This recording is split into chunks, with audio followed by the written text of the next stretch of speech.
Hello everybody, welcome to another Saturday vlog. I thought I would go thrift shopping today and I wanted to show you what I got. First of all, the weather has been super crazy today and the days before, so my hair looks a mess, so just ignore that. That's what happens when I have to repeatedly go outside in the wind and rain and I can't wash my hair every 5 seconds, so we'll have to deal with it. Anyway, so I went looking for some things that I was talking about yesterday during the stream, like stuff for making your own clothes and stuff like that. I still don't know how to do it, but the first thing I needed was patterns, and so I went looking, and luckily I found one of these. See this? This is apparently a pattern for a bunch of different types of clothes, like A1, A2, B1, B2. And then on the inside, you got a whole bunch of patterns, and in the back you see a whole bunch of stuff about what sizes for which parts, I guess, what type of measurements you need to do. So once I figure out how to use one of these, this might be very handy, and I can start making my own pants, apparently, because this is a pretty sure, pair of pants, and a couple of jackets, and a skirt. I don't know if I'll be making that, but still, it's there. Not in these colors, obviously. Whatever fabric I have lying around that I'm going to use, we'll be using for these guys. And that's going to be interesting. Looks like I'm going to need some buttons as well. Oh, and shoulder pads, of course, because this is obviously the 80s. I don't know if you guys can see that right there. There. That's a shoulder pad for all the kids that never had one in their clothes. In the 80s, these were super hot.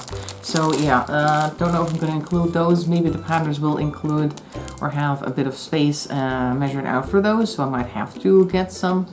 Or just use my own shoulders because they're padded enough on their own. So we'll see. But anyway, so I got one of these. And of course I went looking if I found any fabric. I didn't see too much, but I did find this blue pattern. It's a bit of a, with a green line down the middle. Can you guys see that? Blue-green. This looks a bit dusty. Obviously you should probably wash it at some point, but that looks good. I have a few other types of cloth upstairs, so maybe I'll make a jacket out of this. I don't know, we'll see. And of course, while I was in the cloth section, I went looking for some clothes because that's always fun to check out. And I found this gray sweater. Hope I can hold it up properly. Oh, this is backwards. It was difficult to show on camera. Here we go. We have this gray sweater with a, whatever you would call this type of neck.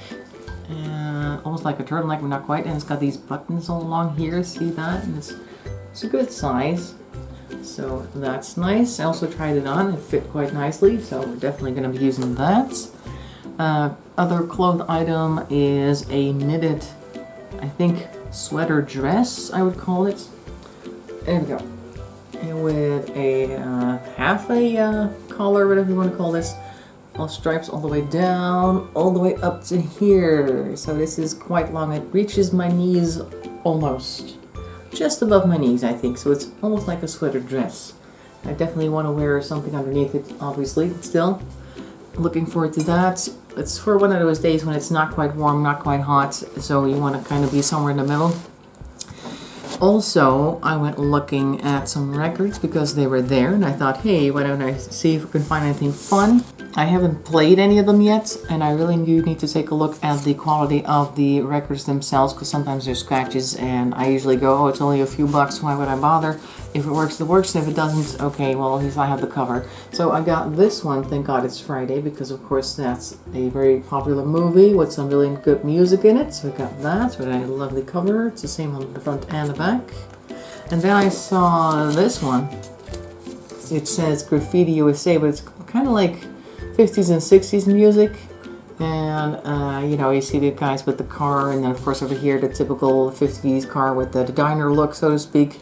That also has a whole bunch of nice songs on it, so I'll probably be playing some old music just because it's fun. And lastly, I got something that I don't know if I'm ever going to be able to use it, but it looks so interesting that I had to bring it because they had one of these. Everybody's currently looking for Polaroid cameras, but this is an original Kodak EK2 instant camera. So you would put things in the back here. Let me just open that up like this. This thing goes down, and then I think it goes from the top to the bottom. Yep, there we go. And the, I guess, cassette goes in here, and then it goes up, and then there's supposed to be a little winding thing on this side, but that one's missing, so that's a bit unfortunate. And then you can just go around and take pictures of everything if you wanted to do that. I need to figure out if there are still cassettes for these and if there's batteries for these, because this one has a very special battery slot. It's one of these. Can you guys see that? It says it's a 6-volt 7K67 size J battery. It's a bit of a cassette battery. Some more information on the back. Now, as you can see in the contacts, it had started to produce some nice crystals and stuff like that. The contacts on the inside of the camera do not look like they're rusted. They do have some of that white stuff on them. One of them does anyway. I don't think you guys are going to be able to see that because you have to look all the way into the camera. No, the thing is in the way. I think it's on this side that there's like this little iron prong that has a bit of that white crystal stuff on it. And they both still look silver metallic, so I don't think it's rusted. But yeah, we do need to check to see if it works and if we even have any cassettes for these available yet. I don't know, because the instant photography thing is coming back. Everybody's trying to find Polaroid stuff that they can use. And how cool would it be to take pictures with an original instant camera? I've never seen them like this before. It's a huge thing on the front here. I think it comes off as well. Let's see if I can take it off. No, let's not try to take that off. It might actually not go back. Anyway, so yes, looking forward to trying this out someday. Maybe if I take some pictures, I'll make sure to post them on Discord, see what the pictures look like. Because Kodak, I believe, had a bit of a yellow tone mostly to their film. They may have upgraded that by now. It says here that it has guarantee or a warranty till 1st of July 1983. So I don't think I can get anything back for that. You see that? I can't send it in to be fixed. Who knows? There might be some camera enthusiast out there that knows how to fix these things, so they might be interested if I ever have a problem. Anyway, so yeah, that's it. That's my entire haul that I've got. Now, for those who didn't get the stream or didn't watch the stream on Tuesday and a little bit yesterday, I think I talked about it yesterday as well. The whole thing is... Let me start over, because last week I made a vlog about how I bought like a whole bunch of first aid kits for all sorts of reasons, and I had one specifically for the car. That Monday afterwards, I had to go and get the roadworthiness test done. We need to do that at least once a year. If your car's not new, you need to have it checked about once a year after, I think, the 5th year or something of the car's existence. So I was due for that test, and the previous test would expire on June 5th, this June 5th. Like, it's valid for a year and it expires after a while. They have to have it checked before then, otherwise you're not allowed to drive the car. So I went ahead and booked an appointment, and I was like, okay, it's somewhere in middle May still. It's okay now. It's probably plenty of time to fix things in case there's some issues that come up that need to be dealt with. So I take the car to the garage. First of all, they don't have a car for me to drive back home, and they also don't have a bike for me to drive back home. It's similar weather to today, so nothing but wind and rain and nastiness. And so I have to walk back home 45 minutes, so I'm already not happy with that. Within half an hour of me arriving home, I get a call from the people at the garage saying, hey, we can't read the VIN number because there's some rust on it. I'm like, okay, what does that mean? Can you still do the test? No, because we need to be able to read it, blah, blah, blah. So you're going to have it reprinted at the organization that does that. Think DMV for the Netherlands, basically. So I'm like, okay, great, thanks. I'll just try to book an appointment with them. So I go to their website, and their earliest date is the 14th of June. So that's after I'm not allowed to drive the car anymore because the roadworthiness test expires.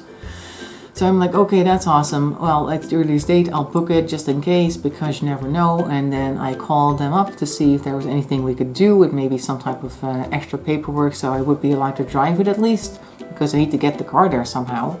And they're like, yeah, I'll check.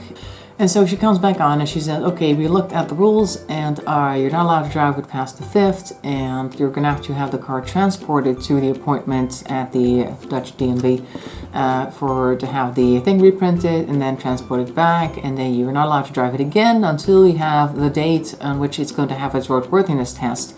And then you're allowed to drive it to the roadworthiness test and nowhere else.